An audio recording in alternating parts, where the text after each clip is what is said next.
This is HONOR Magic4 Lite, and today we will show how you can set Opera as your default app for browsing on this device. So the first step that you need to take is to launch the settings.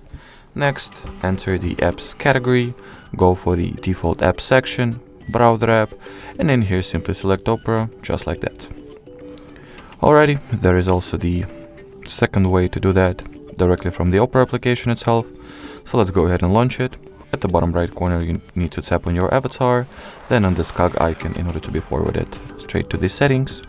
Scroll the page down for a little bit and find this default browser section, then click on next, select Opera and choose to set it as default option.